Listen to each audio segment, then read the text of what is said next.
Hello students, welcome back to Mandeep education academy YouTube channel.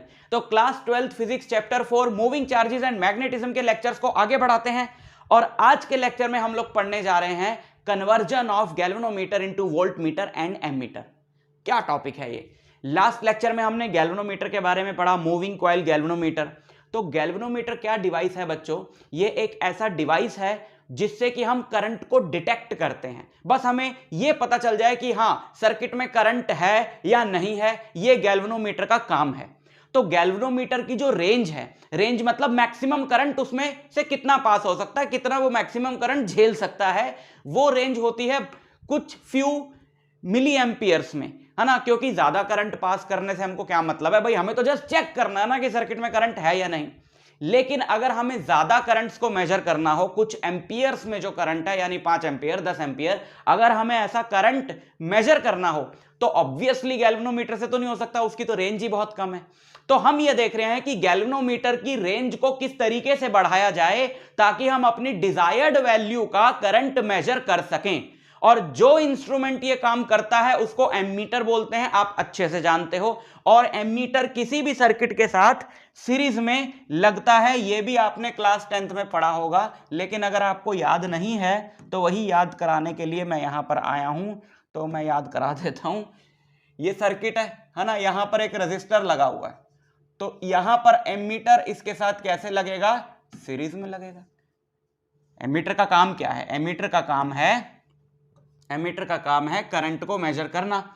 तो current तो इस register में जो करंट है उसे मेजर करना ना। तो रजिस्टर में जो करंट है वो तो इसी ब्रांच में है ना, तो ऑब्वियसली एमीटर ये करंट तभी मेजर करेगा जब वो खुद इसी ब्रांच में कनेक्टेड होगा। इसी ब्रांच में कनेक्टेड होने को तो सीरीज में कनेक्ट होना बोलते हैं ना। तो ये सीरीज में कनेक्टेड होता है। लेकिन अब प्रॉब्लम ये हो जाती है कि जैसे ये रेजिस्टेंस है R, अब इसका अपना भी कुछ रेजिस्टेंस होगा, मान लेते हैं इसका रेजिस्टेंस है RA। तो फिर सर्किट का रेजिस्टेंस थोड़ा सा मॉडिफाई हो जाता है, यानी कि सर्किट का रेजिस्टेंस जो R होना चाहिए था वो R प्लस RA हो जाता है, जिससे कि इस ब्रांच में ओरिजिनली जो करंट जा रहा था I, ओरिजिनली जब हमने एमीटर नहीं लगाया था तो इस ब्रांच में करंट जा रहा था I नॉट I डैश, और जब हमने एमीटर लगा दिया तब इस ब्रांच में करंट हो गया मान लो I डैश। तो I डैश क्या हो जाएगा? I डैश जो है वो कम हो जाएगा और I ज्यादा हो जाएगा, है ना। क्योंकि रेजिस्टेंस बढ़ गया ना, सर्किट में रेजिस्टेंस बढ़ गया तो करंट थोड़ा कम हो जाएगा। तो एमीटर आपको थोड़ा सा कम करंट मेजर करके बताएगा। जैसे एक्चुअली में इसमें 5 एम्पियर का करंट था तो एमीटर लगाने से वो बताएगा 4.9 एम्पियर, जो थोड़ा सा गलत है, पर हम कुछ कर नहीं सकते उसमें क्योंकि रेजिस्टेंस तो होगा ही ना इसका। पर हम ये कर सकते हैं कि रेजिस्टेंस जो है एमीटर का वो कम से कम रखें। और हमने एक टर्म बनाई है आइडियल एमीटर, कि एमीटर कैसा होना चाहिए। ऑब्वियसली जो आइडियल एमीटर है उसका रेजिस्टेंस 0 होना चाहिए ताकि वो इसके रेजिस्टेंस को कुछ डिस्टर्ब करे ही ना, और ताकि सर्किट में एमीटर के लगने के बाद भी वही करंट फ्लो करे जो पहले फ्लो कर रहा था, है ना। तो हम ये देखने जा रहे हैं कि इस एमीटर के अंदर, इस भाई साहब के अंदर होता क्या है, वो हम आपको दिखाते हैं। एमीटर कैसे बनता है बच्चों? ये एक गैल्वेनोमीटर है। गैल्वेनोमीटर के साथ सीरीज में एक बहुत छोटी वैल्यू का रेजिस्टेंस लगा दिया जाएगा तो ये एमीटर में कन्वर्ट हो जाएगा। स्केल में थोड़ा सा चेंज करने की जरूरत है बस। फॉर एग्जाम्पल जैसे मान लेते हैं ये एक गैल्वेनोमीटर है जिसकी खुद की रेंज है IG मतलब कि ये मैक्सिमम करंट जो है वो IG झेल सकता है, और हमने इसको कन्वर्ट करना है एक ऐसे एमीटर में जिसकी रेंज हो I, यानी कि ये जो I है that is much greater than IG। ठीक है, अब क्या होगा कि यहां पे किरचॉफ रूल लगाओ, जंक्शन रूल। यहां से करंट आया I, तो ये दो पार्ट्स में डिवाइड हो जाएगा। आप देख रहे हो कि I is much greater than IG, और S जो है S यानी कि ये जो शंट, ये जो पैरेलल में हमने स्मॉल रेजिस्टेंस लगाया है जिसको शंट बोलते हैं, इसका रेजिस्टेंस है S which is much smaller than galvanometer का रेजिस्टेंस, और गैल्वेनोमीटर के रेजिस्टेंस को हमने लिया है G। तो ऑब्वियसली अगर ये रेजिस्टेंस इससे बहुत छोटा है तो जो I करंट आ रहा है उसका मैक्सिमम पार्ट जो है वो यहां से होगा पास, और मान लेते हैं यहां से गया है IS करंट, है ना। तो ये जो I है हमारा ये दो पार्ट्स में डिवाइड हो गया है, IS प्लस IG। चलो ठीक है, बट अब भी मेजरमेंट कैसे होगी? तो मेजरमेंट कैसे होगी जरा ध्यान से सुनना। आप जानते हो कि ये वाला जो रेजिस्टेंस है इससे जितने टाइम्स कम होगा इसमें करंट उतने टाइम्स ज्यादा जाएगा। यही तो होता है ना भाई, रेजिस्टेंस जितने टाइम्स कम है करंट उतने टाइम्स ज्यादा जाएगा। तो क्या होगा कि जैसे ओरिजिनल हमारा गैल्वेनोमीटर है, ये उसका स्केल है, ओरिजिनल गैल्वेनोमीटर का ये स्केल है इसका, जिसकी रेंज थी, लेटस से सिंपल सी बात कर लेते हैं यार, ज्यादा पंगे में क्या पड़ना, मान लेते हैं इसकी रेंज थी 0 से 10 एम्पियर। मैं इतनी रेंज होती नहीं है गैल्वेनोमीटर की, जस्ट मैं एग्जांपल के लिए बता रहा हूं, आपको बात समझ में आ जाएगी, ठीक है। तो 0 1 2 3 4 5 6 7 8 9 10 ये इसका स्केल था और ये इसकी नीडल थी, है ना। तो जब इसमें से 10 एम्पियर करंट पास होगा तो ये नीडल जो है ये पूरी यहां पहुंच जाएगी। इसकी जो मार्किंग्स हैं वो ये रही ना, ये एम्पियर में इसमें इसके स्केल पे मार्किंग्स लगी हुई हैं, ठीक है, ओके, ठीक, ओके। अब आप सोचो कि इसकी अपनी रेंज है 0 से 10 एम्पियर और हमने इसको कन्वर्ट करना है 0 से 100 एम्पियर में, 10 गुना हमने इसकी रेंज बढ़ानी है, ठीक है। तो हमारा यही सवाल है कि हमें यह पता होगा कि हमारे पास जो गैल्वेनोमीटर है उसका रेजिस्टेंस क्या है ना, उसकी खुद की रेंज क्या है और हमें उसको कितनी वैल्यू कितनी रेंज के एमीटर में कन्वर्ट करना है। तो हमें यह निकालना है कि यह पूरा काम करने के लिए हमें उसके साथ पैरेलल में कितना रेजिस्टेंस लगाना पड़ेगा। लेकिन पैरेलल में रेजिस्टेंस लगा के होगा क्या, जरा ध्यान से देखो। मान लेते हैं हमने इसकी जो रेंज है वो 0 से 10 एम्पियर है और हमने इसकी बढ़ा के 100 एम्पियर करनी है, ठीक, ओके। देखना जरा ध्यान से, लेटस से एग्जाम्पल के लिए मैं ये सारी बातें समझा रहा हूं, आपको फील आ जाएगी। Let's say this S is G/10, ये जो रेजिस्टेंस हमने इसके साथ पैरेलल में लगाया ये G से 10 गुना कम है, ठीक है। जस्ट फॉर एन एग्जाम्पल, ये काफी कम होता है, मान लेते हैं ये इससे 10 गुना कम है। तो 10 गुना कम होने से क्या होगा, 10 गुना कम होने से होगा कि इसमें जो करंट जाएगा वो इसके मुकाबले 10 गुना ज्यादा होगा। फॉर एग्जाम्पल अब भाई इसकी हम रेंज 100 एम्पियर बनाने जा रहे हैं, तो हर बार 100 एम्पियर करंट तो आएगा नहीं, है ना, मतलब 100 एम्पियर तक मैक्सिमम करंट ये मेजर कर सकता है। बट लेटस से कि यहां पे 100 एम्पियर करंट ही आ गया, है ना, तो ये कैसे बटेगा, सोचो, इसमें 10 गुना ज्यादा जाना है ना, इसमें 10 गुना ज्यादा जाना है, okay. To keep things easy मैं इसमें एक और छोटा सा चेंज कर रहा हूं,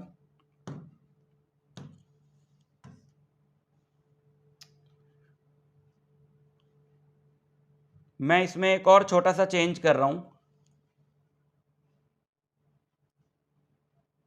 ताकि कैलकुलेशन में आसान करके आपको बात समझा सकूं कि मैं मान रहा हूं कि जो शंट रेजिस्टेंस है वो 9 गुना जो है वो कम है, ठीक है, गैल्वेनोमीटर के रेजिस्टेंस। अब 100 एम्पियर करंट आया तो ये वाला जो रेजिस्टेंस है इससे 9 टाइम्स कम है, तो ऑब्वियसली इसमें 9 टाइम्स ज्यादा करंट जाएगा, है ना। तो जरा इस 100 को डिवाइड करो, 9 टाइम्स ज्यादा यहां और कम यहां, तो ऑब्वियसली यहां पे कितना करंट जाएगा, 90 एम्पियर, है ना, 9 टाइम्स ज्यादा। और यहां कितना करंट जाएगा, 10 एम्पियर जा सकता है क्योंकि यही इसकी रेंज है। तो ये गैल्वेनोमीटर की निडल क्या बताएगी, क्योंकि गैल्वेनोमीटर में तो 10 एम्पियर ही है ना, तो गैल्वेनोमीटर की निडल क्या बताएगी, गैल्वेनोमीटर की निडल भाग के यहां आ जाएगी कि भाई साहब 10 एम्पियर। अब आपने क्या करना है, सच में नहीं करना है, मैं जस्ट एग्जांपल के लिए बता रहा हूं। आप अगर यहां पे एक जीरो एक्स्ट्रा लगा दो,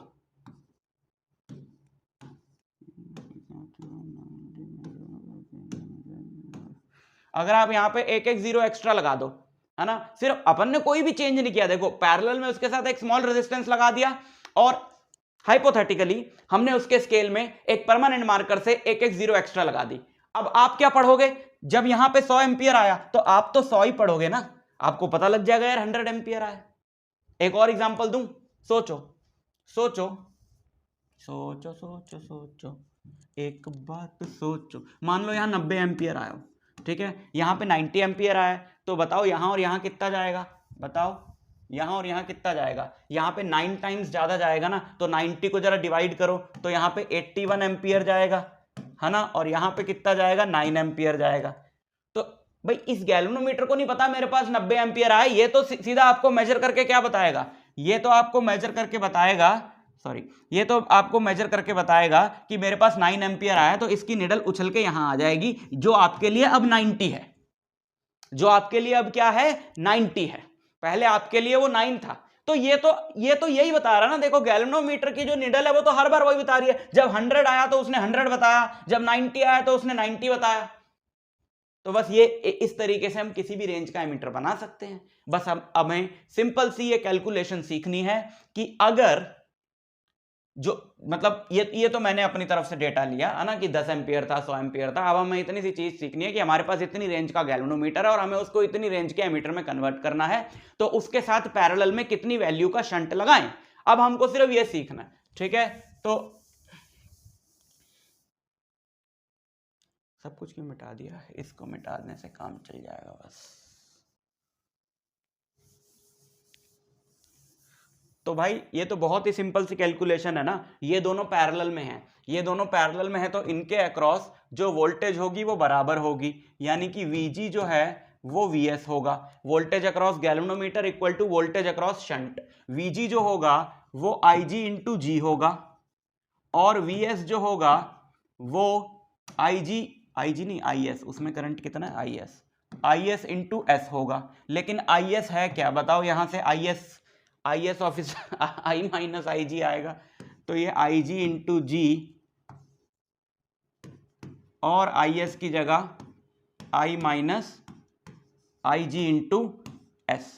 तो बताओ यहां से S की वैल्यू क्या मिली आपको, यहां से आपको S की वैल्यू मिलेगी Ig into G divided by I minus IG into G divided by I minus IG। और यही फॉर्मूला देखो, ये सब तो अपने को पता होगा ना कि कितनी रेंज का गैल्वेनोमीटर है, उसका जी कितना है, कितनी रेंज के एमीटर में कन्वर्ट करना है, तो हमको पता लग जाएगा। उसके साथ पैरेलल में अपने को इस वैल्यू का शंट लगाना है, ठीक है। और इससे जो आपकी ये जो एमीटर बना है, इसका जो रेजिस्टेंस होगा, कंबाइंड रेजिस्टेंस, वो क्या होगा भाई, ये दोनों पैरेलल में है ना, तो ऑब्वियसली पैरेलल में है तो G into S upon ji plus S.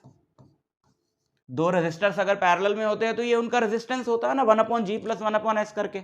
And आप जानते हो कि जब पैरेलल में लगे होते हैं दो रेजिस्टर्स, तो उनका जो इक्विवेलेंट रेजिस्टेंस होता है वो छोटे वाले से भी छोटा होता है।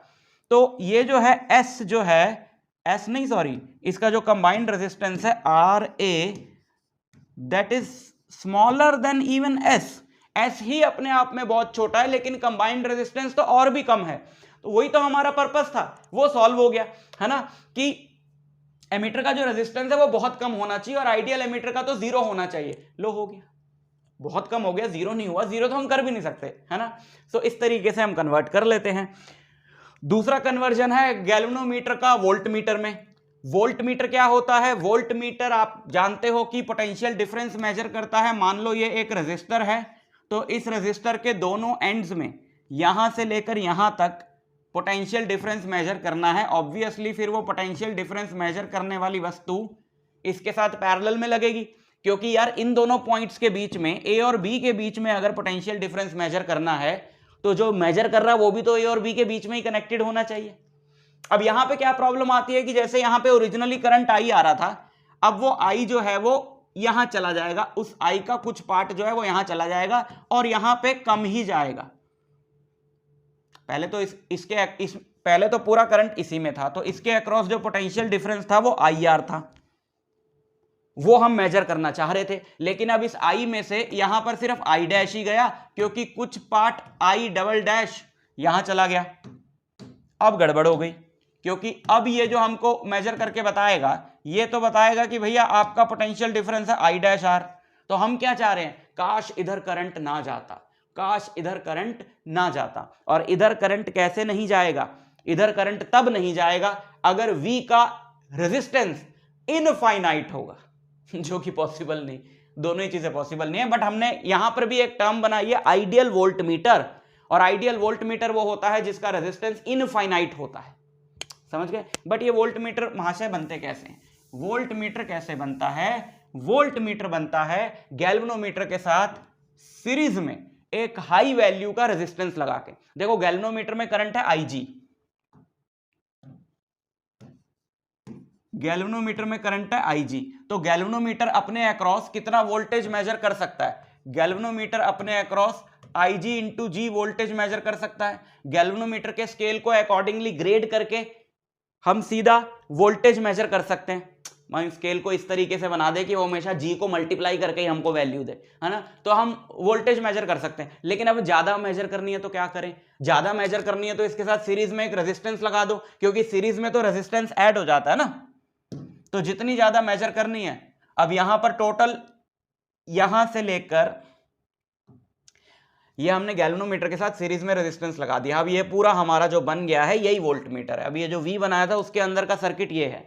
तो अब ये जो वोल्टेज मेजर करेगा वो यहां से लेकर यहां तक की करेगा, एंड ऑब्वियसली वो वोल्टेज होगी IG इंटू G, यानी इसके अक्रॉस जो वोल्टेज है प्लस IG इंटू R और इसके अक्रॉस जो वोल्टेज है ना, सो वो वोल्टेज होगी नई वाली, इसको तो छोड़ ही दो, ये तो ओरिजिनल वाली थी। जो नई वाली वोल्टेज है, ये जो रेंज है वोल्टमीटर की, ये हमको पता है कि हमको यार इतनी रेंज का वोल्टमीटर बनाना है, तो हम गैल्वेनोमीटर के साथ सीरीज में कितनी वैल्यू का रेजिस्टेंस लगाएं। ये कितना मेजर करके आपको देगा? ये आपको मेजर करके देगा IgG plus IgR।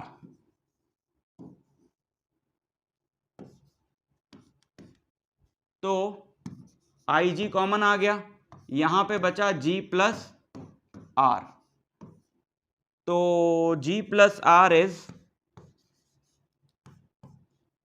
V by IG, which gives R as V by IG minus G, है ना। और कंबाइंड रेजिस्टेंस होगा इसका G प्लस R, और ये R जो है वो वेरी हाई होगा। R मतलब इसका जो कंबाइंड रेजिस्टेंस है RV, वो G प्लस R होगा, और R बहुत हाई रखा है हमने, तो ऑब्वियसली G प्लस R तो और भी हाई होगा, है ना। R हमको V बहुत ज्यादा चाहिए, तो R ऑब्वियसली बहुत ज्यादा करना होगा, समझ गए। तो एक G रेजिस्टेंस के गैल्वेनोमीटर को V रेंज के वोल्टमीटर में कन्वर्ट करने के लिए इतना रेजिस्टेंस उसके साथ सीरीज में लगा लिया जाए। फॉर एग्जाम्पल ये क्वेश्चन देखो एनसीईआरटी का, an ammeter of resistance 0.80 ohm can measure currents up to 1 ampere. हमारे पास एक, अब आप कहोगे यहां एमीटर क्यों लिखा है?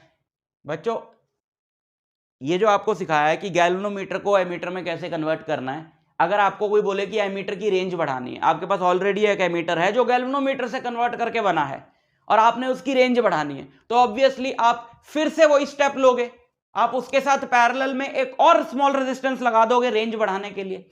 तो ये वही बात हो रही है कि इसी टेक्निक को यूज करके we can increase the range of an ammeter also. तो अगर एक एमीटर ही आपको दिया और उससे आपको बड़ी रेंज का एमीटर बनाना हो, तो जो ओरिजिनली आपको एमीटर दिया है उसको आप गैल्वेनोमीटर मान के और ये सारे फॉर्मूले उसमें लगा सकते हो, ठीक है। So an ammeter of resistance 0.80 ohm, इसको तो हम मान लें ये can measure currents up to 1 ampere, तो इसका जो रेंज है IG वो है 1 एम्पियर, ठीक। What must be the shunt resistance, S हमने निकालना है, to enable the ammeter to measure currents up to 5 ampere. तो जो न्यू रेंज है वो है 5 एम्पियर। तो क्या फॉर्मूला था? S का फॉर्मूला क्या था? IG into G by I minus IG। तो यहां से अपन निकाल सकते हैं IG क्या है 1 एम्पियर इंटू G क्या है 0.80 divided by I minus 5, sorry I is 5, है ना, 5 minus 1, so 0.80 divided by 4, that is 0.20 ओम, ठीक है, okay. What is the combined resistance of ammeter and shunt? तो combined resistance of ammeter and shunt is G into S upon G plus S, which is what? G into S upon G plus S. G plus S. G into S 1600 ना, 1 2 3 4 upon 1.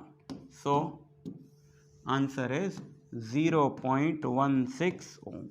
So combined resistance is 0.16 ohm. समझ में आई बात? Okay, ठीक है, तो मिलता हूं आपसे नेक्स्ट लेक्चर में, तब तक के लिए ऑल द वेरी बेस्ट.